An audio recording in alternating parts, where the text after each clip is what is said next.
আমাদের পায়ের নিচে মাটির গভীরে চাপা পড়ে আছে শত বছরের এক অন্ধকার ইতিহাস। আমরা যখন আধুনিক শহরের ব্যস্ত রাস্তায় হাঁটি তখন হয়তো কল্পনাও করি না যে আমাদের কয়েক ফুট নিচেই রয়েছে ব্রিটিশ আমলের এক বিশাল এবং রহস্যময় সুড়ঙ্গ পথের নেটওয়ার্ক। এই সুড়ঙ্গগুলো কি কেবলই বৃষ্টির পানি নিষ্কাশনের পথ ছিল, নাকি এর আড়ালে লুকিয়েছিল ব্রিটিশ রাজের ভয়ঙ্কর কোনো পরিকল্পনা বা আত্মরক্ষার গোপন কৌশল? আজ আমরা উন্মোচন করব ব্রিটিশ আমলের সেই রহস্যময় সুড়ঙ্গ পথ এবং গোপন নিরাপত্তা পথের ইতিহাস, যা আজও অনেক জায়গায় টিকে আছে এক বিরাট বিস্ময় হয়ে। ব্রিটিশদের সুড়ঙ্গ তৈরির মূল কারণ 1757 সালের পলাশির যুদ্ধ থেকে শুরু করে 1947 সালের স্বাধীনতা, দীর্ঘ 190 বছর ব্রিটিশরা এই উপমহাদেশ শাসন করেছে। কিন্তু এই লম্বা সময় কি তারা শান্তিতে ছিল? একদমই না। 1857 সালের সিপাহী বিদ্রোহ ইংরেজদের মনে এক গভীর আতঙ্কের জন্ম দিয়েছিল। তারা বুঝতে পেরেছিল যে কোনো সময় সাধারণ মানুষের রোষানলে পড়ে তাদের জীবন বিপন্ন হতে পারে। আর এই ভয় থেকেই জন্ম নেয় মাটির নিচের গোপন পথ বা সেফ প্যাসেজ। কেন তৈরি হতো এই পথগুলো? এর প্রধান কারণ ছিল তিনটি। 1. জরুরি অবস্থায় বড় বড় কর্মকর্তাদের নিরাপদে সরিয়ে নেওয়া। 2. বিদ্রোহীদের চোখ ফাঁকি দিয়ে অস্ত্র ও ধনসম্পদ এক জায়গা থেকে অন্য জায়গায় পাচার করা। আর 3. গোপনে চরদের মাধ্যমে খবর আদান প্রদান করা। উল্লেখযোগ্য কিছু সুড়ঙ্গ ও তাদের রহস্য।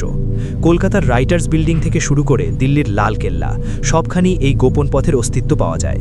শোনা যায় কলকাতার রাইটার্স বিল্ডিংয়ের নিচ দিয়ে একটি সুড়ঙ্গ সরাসরি গঙ্গা নদীর পাড়ে গিয়ে মিশত। কেন? যাতে আক্রমণ হলে উচ্চপদস্থ কর্মকর্তারা নৌকায় করে পালিয়ে যেতে পারেন। আবার 2021 সালে দিল্লির বিধানসভার নিচে হঠাৎ করে একটি বিশাল সুড়ঙ্গ আবিষ্কৃত হয়।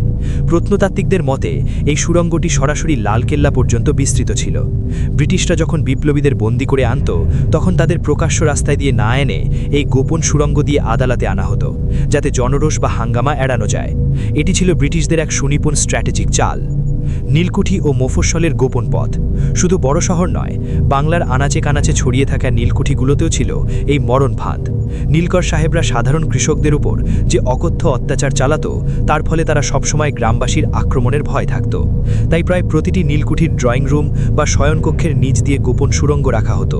লোকমুখে প্রচলিত আছে, বিপদের সংকেত পাওয়া মাত্রই নীলকররা সেই সুড়ঙ্গ দিয়ে হামাগুড়ি দিয়ে পাশের কোনো নদী বা জঙ্গলে পালিয়ে যেত। এই সুড়ঙ্গগুলোর গঠন ছিল অত্যন্ত অদ্ভুত।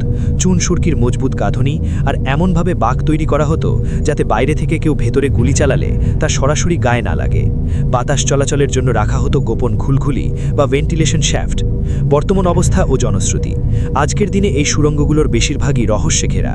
ঢাকার লালবাগ কেল্লার সেই বিখ্যাত সুড়ঙ্গ নিয়ে কতই না রোমহর্ষকর গল্প আমরা শুনেছি। কেউ বলে এর ভেতরে ঢুকলে আর কেউ ফিরে আসে না, আবার কেউ বলে ব্রিটিশরা সিপাহী বিদ্রোহের সময় এর মুখ চিরতরে বন্ধ করে দিয়েছিল।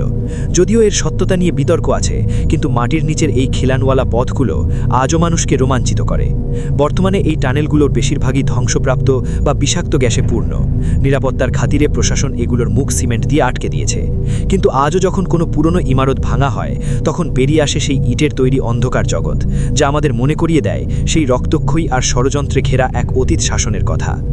উপসংহার: ব্রিটিশ আমলের এই গোপন পথগুলো কি শুধুই পলায়ন পথ ছিল, নাকি এগুলো ছিল সাম্রাজ্য টিকিয়ে রাখার এক নীরব হাতিয়ার?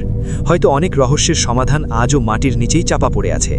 ইতিহাসের এই অন্ধকার গলিগুলো আমাদের মনে করিয়ে দেয় যে ক্ষমতার পেছনে সবসময় থাকে এক অজানা আতঙ্ক। মাটির ওপরে আজ আধুনিক সভ্যতা, কিন্তু মাটির নিচে আজও ফিসফিস করে কথা বলে সেই পুরনো ইতিহাস। আজকের এই রহস্যময় যাত্রা আপনার কেমন লাগলো? আপনার এলাকায় কি এমন কোনো পুরনো সুড়ঙ্গের গল্প আছে? আমাদের জানান কমেন্টে। ইতিহাসের পাতায় এমন আরও রোমাঞ্চকর ভ্রমণের জন্য আমাদের সাথেই থাকুন। ধন্যবাদ।